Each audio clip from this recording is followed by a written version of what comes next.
The main reason why I came here and why I invited diplomats accredited to Uganda and why I invited pressmen was in order to show them the skulls and the skeletons of the people who were killed right here in this compound by the battalion of Obote, which was based here.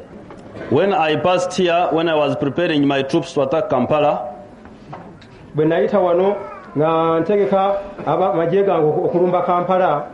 had not actually, I had not seen these skeletons before that.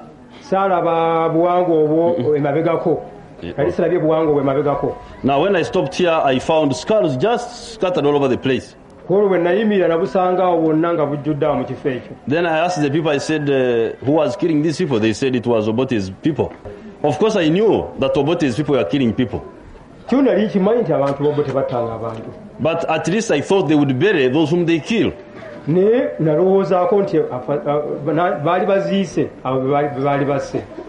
But the skulls were all over here, all over this compound here. I told the people here to collect the skeletons and put them in one place so that when we have time we can bring outside people so that they can see for themselves what has been going on in this country of ours. They have collected skulls here in Kiboga. They have collected skulls in Ramata, which is I think 12 miles from here on the way to Kampala. They have collected skulls in Bukomero. These are just for this area. And if you care, you can go and see the skulls at Katende, which is 17 miles on Kampala Massacre Road. You can go and see the skulls in Kaya's farm. That one is just a slaughterhouse. In Kaya's farm after Uwero.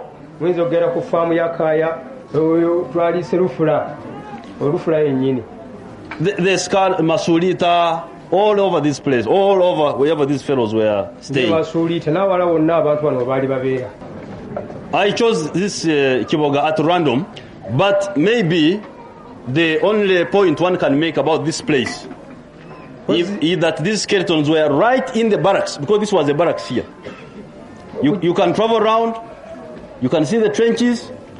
The trenches are just around here, because this was the base of one battalion of Obote's special brigade. They had a brigade for counter-insurgency, which they used to call the special brigade. Now, one of the battalions of the special brigade was the Bear Battalion. You know, even the names are fascist. Bear. The Bear Battalion. It was called the Bear Battalion. It was based here in Kiboga. And what is illustrative for the outside people to understand is that these skeletons were right in the encampment of the Bear Battalion, just here. Because the evidence is there, the trenches are there, these are the houses. I think this was Amari or something like that, because we attacked it twice. We have attacked this place twice. We attacked it on the 1st of June, 1983, and we attacked it the second time on the 24th of August, 1985. So I know it very well. I know all the hills and I know. No, after the third time, the first time I am the one who attacked it, the police station. So we know the place very well. Now, what is interesting is that the skulls and the skeletons are right inside the barracks here, where we are standing. Yes. Either in the barracks proper or just on the edge of the barracks. Now, this is very crucial because there could be arguments. Of course, even those are lame arguments, but there could be arguments, people saying that maybe those who were in charge did not know what was happening. Now, the phenomenon here settles that argument, because the skulls, the skeletons were right here in the barracks. So any high officer who wanted to see the skulls, the CEO, the brigade commander, the intelligence officers, had every opportunity to see those skulls. Certainly, if they didn't see the skulls, the stench was there to remind them that there were hundreds of dead bodies here.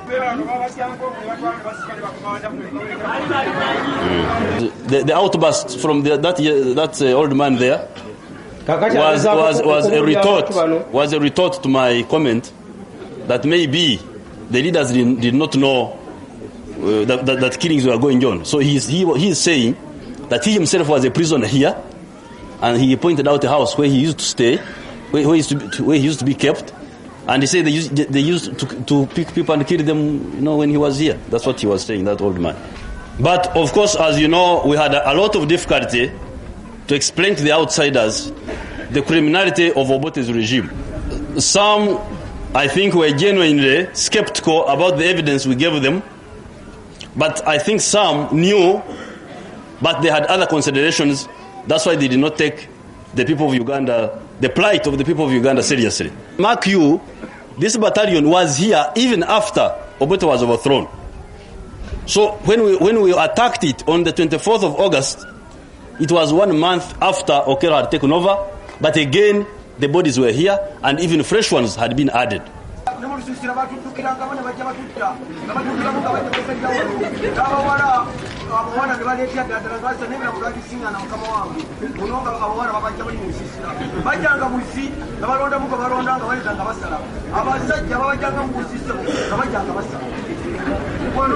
He's just repeating the same story that they used to come and pick from the refugee centers. That is also very important.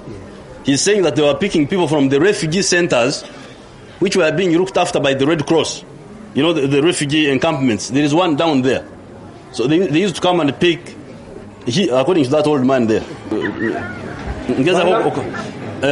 that they used to come and pick girls, men from the encampments of the refugees, which were being looked after by the International Committee of the Red Cross and other aid agencies.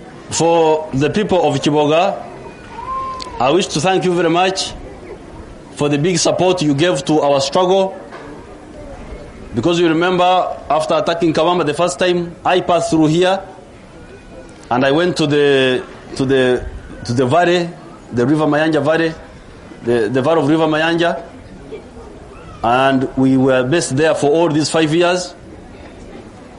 You here in Kiboga, you were working with your battalion, Nkuruma Battalion, which was based in the bush, in the savannah of the River Mayanja Valley.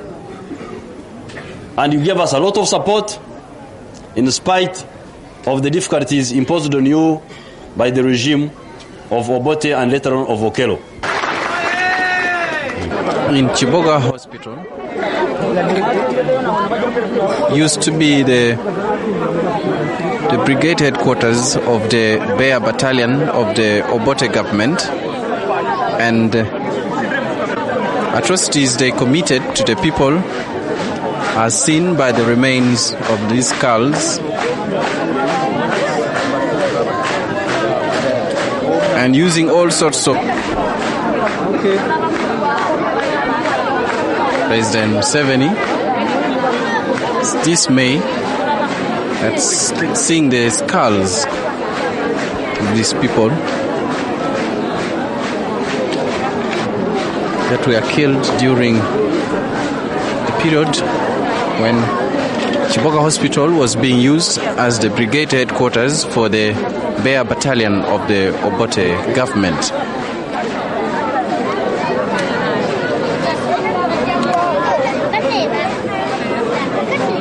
Some of these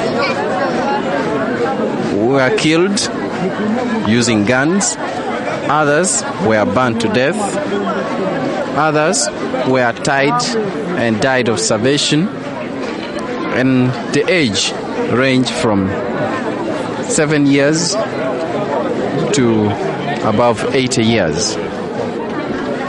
The villagers who helped to compile this skeleton claim there are over 10,000 other skeletons in other areas. And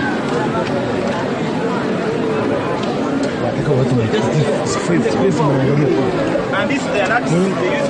These are nuts they use. And nuts.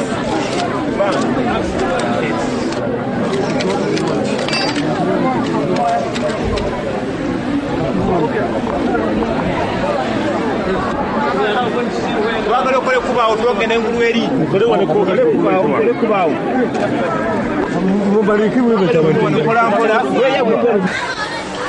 president, Mr. Yoweri Museveni, conducts the international pressmen and heads of diplomats and agencies are created here to areas of atrocities. One of the mass graves was excavated to expose the dead bodies.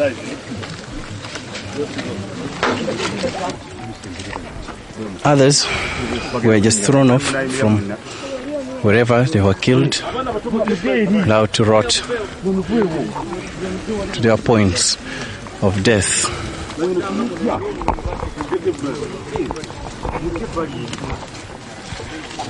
You know, some were burnt. The whole area about. This was the slaughterhouse. This was the slaughterhouse. Even on the hills, but otherwise we would walk the whole day. Even on the hill, there are other places like this. Another dead body, skeletons and so. Any questions, pressmen? This is a strange press conference, you know. You can have a press conference here. You are fond of questions. Will the people be brought to justice? This time we don't... President, will these people be brought to justice? That depends on the excellencies here, because these fellows have run to their countries. That depends on the excellencies here. You ask for them. Could we ask the Sudanese ambassador? Just ask for them. Could we ask the Sudanese ambassador? No, let me answer your question, Bwana. One man has asked me, will these people be brought to justice? And my answer is, it depends on the excellencies here. Because the criminals we can lay our hands on are not here, they have run away. So, if the excellencies think they deserve justice, they will be brought. If they don't, then they will stay. So you will be applying for extradition of criminals? That's what I can do. I can apply for extradition. I cannot do more than that. But have you officially asked the Zambian government, particularly President Kaunda is a good Christian, haven't you told him about the things that have been happening here? I will definitely ask him. Have you officially done so? We haven't yet, but we shall do so. Will you apply for the extradition of former President Obote? Of course, he should be the first to arrive here. Yeah. Who else are you going to bring if you don't bring Obote? What about those who have fled to Sudan? The same, all of them. Those who are, for instance, it is easy to work out. You see, the whole thing is easy to work out.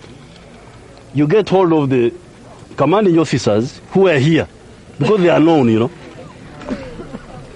You get hold of those, and they are second in command, because they are known. It's not so difficult to know who was here when this thing was happening. And you can also know who was in any other barracks. We know their names, so it's not a big problem. So we get hold of those, and they will tell us the story. So it's not difficult at all to work out who did what. Yes, it's not difficult to work out. So one cannot say that this is a kangaroo court. How do you get the evidence? The man was commanding a battalion here. Who was he? What name? Will you ask for international assistance on a human rights commission in order to facilitate the extradition proceedings later on? Yes. We shall do so.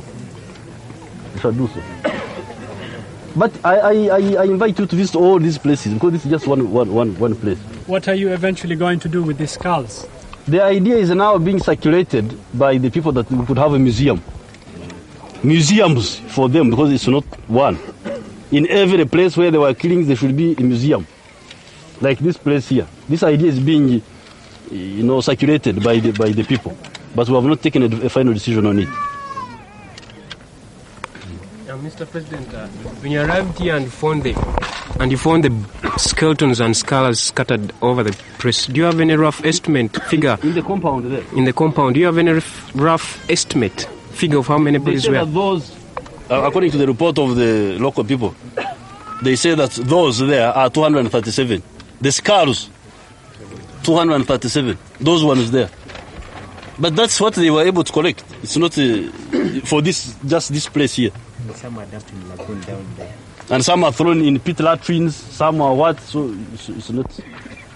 That's what they collected around this compound. But if you go down, there's another place Mr. President, there have been suggestions for the setting up of a commission of inquiry into massacres of this nature. Yes. As you know, Mr. President, I have been in various detentions of this nature, and there are enormous mass graves which cannot be seen from remains like this.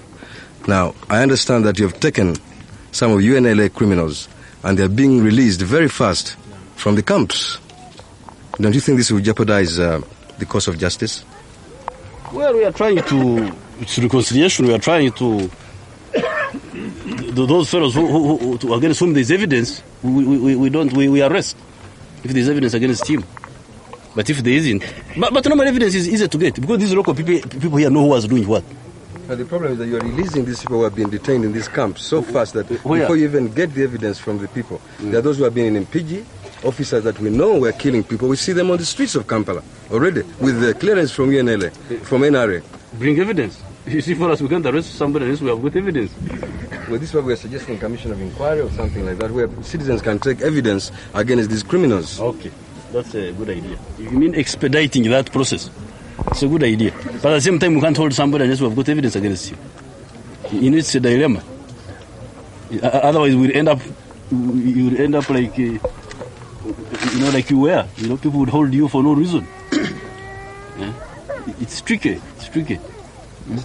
Mr. President, sir, besides the soldiers in the army, we had people like chairman, local chairman of the Obote's UPC.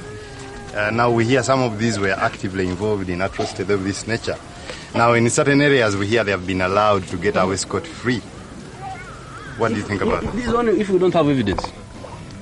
If we don't have evidence. If the man who was here, we would have arrested him. For instance, this one who was here, the CEO. We may not know the rest, but we would have got hold of the commanding officer and the intelligence officer. Then we would have started there. But these fellows have run away.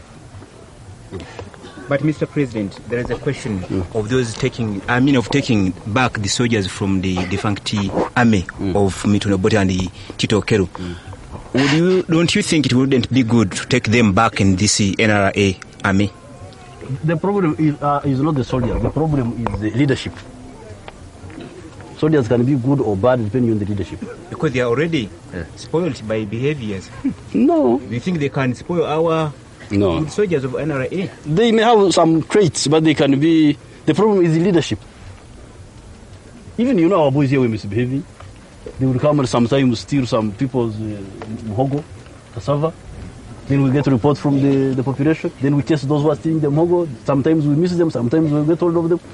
If the leadership is struggling against these wrongs, it cannot go to this extent. But, Mr. President, don't you think that the process of 6 years working with you, building up from a very small nucleus to what you are now, you can't repeat that in the classroom, and you can't repeat this in a lesson? Oh, I am now richer.